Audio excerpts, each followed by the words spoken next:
ओम शिवाय नमस्तुभ्यम। हर हर महादेव। माता पार्वती की जय। नमस्कार, आप सभी का मेरे चैनल में हार्दिक अभिनंदन है, स्वागत है। आइए सावन मास में जानते हैं 12 ज्योतिर्लिंग में केदारनाथ 5वां ज्योतिर्लिंग है। केदारनाथ ज्योतिर्लिंग भगवान शिव के 5वें ज्योतिर्लिंग के रूप में पूजा जाता है।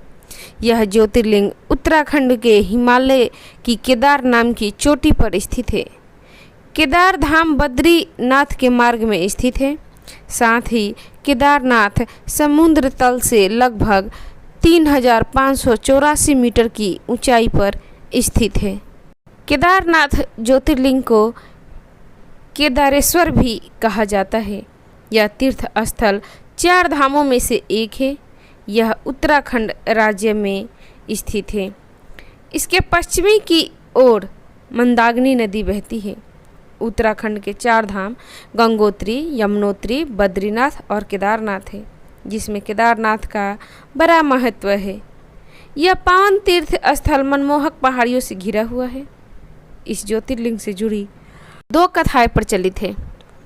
एक महाभारत और दूसरी कथा शिव पुराण के कोटि रुद्र संहिता में वर्णित है।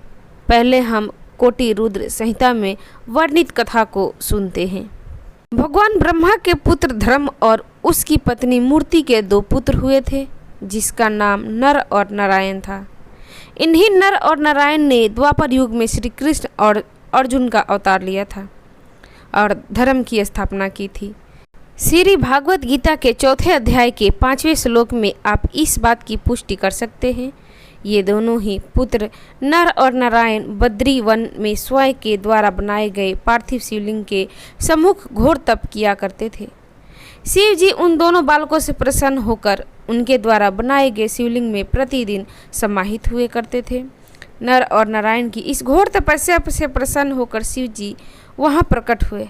ऐसा देखकर दोनों बहुत प्रसन्न हुए। शिव जी ने उस बालक से कहा कि मैं तुम दोनों की तपस्या से अति प्रसन्न हूँ। जो भी वर मांगना चाहते हो मांग सकते हो।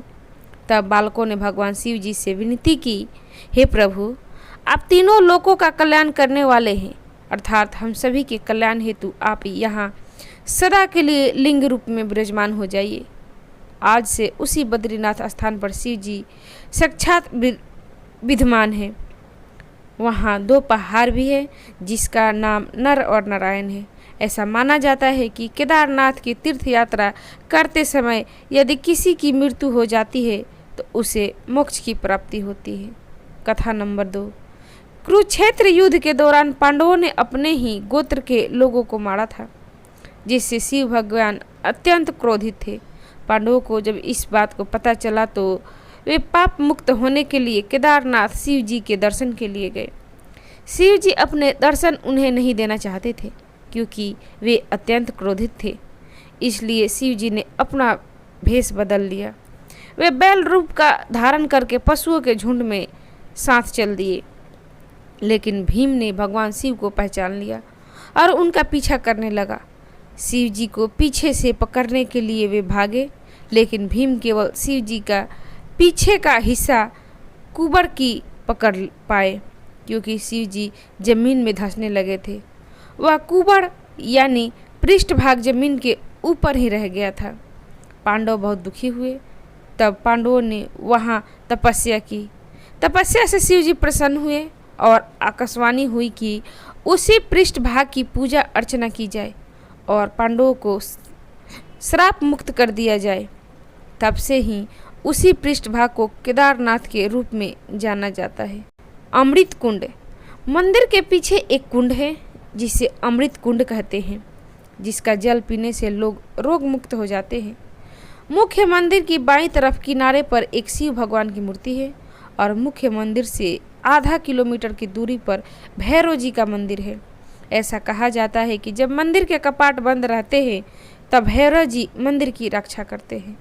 मंदिर के ठीक पीछे एक छोटा मंदिर है, वहाँ शंकराचार्य की समाधि है। ऐसा कहा जाता है कि 4 धामों की स्थापना करने के पश्चात 32 वर्ष की आयु में उन्होंने अपना शरीर त्याग दिया था। इसी क्षेत्र में एक गौरी कुंड भी है, जहां शिव पार्वती जी का मंदिर है। मौसम के बदलाव की वजह से यह मंदिर अक्षय तृतीया अप्रैल महीने तक अंत से लेकर कार्तिक पूर्णिमा नवंबर तक खुला रहता है। ऐसा कहा जाता है कि यह मंदिर पांडवों द्वारा निर्मित है। हिंदी के महान साहित्यकार राहुल संकृत्यान के अनुसार यह मंदिर 12वीं से 13वीं शताब्दी का है। इस मंदिर का पुनः निर्माण आदि शंकराचार्य ने करवाया था। यह मंदिर वास्तुकला पर आधारित है।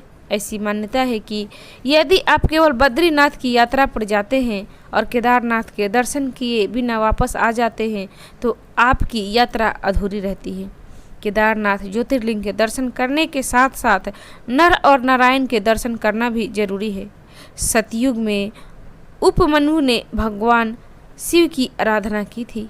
यहाँ पर मंदिर के अंदर पहले हॉल में 5 पांडव, कृष्ण भगवान, शिव भगवान का वाहन नंदी, वीरभद्र शिव जी के संरक्षक, द्रौपदी और कई देवी देवताओं की मूर्तियां हैं।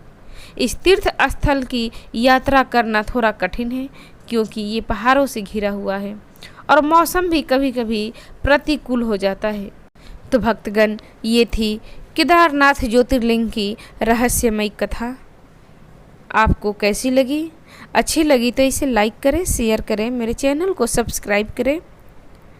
कथा सुनने के लिए आप सभी का धन्यवाद। नमस्कार। एक बार प्रेम से बोलिए केदारनाथ ज्योतिर्लिंग की जय।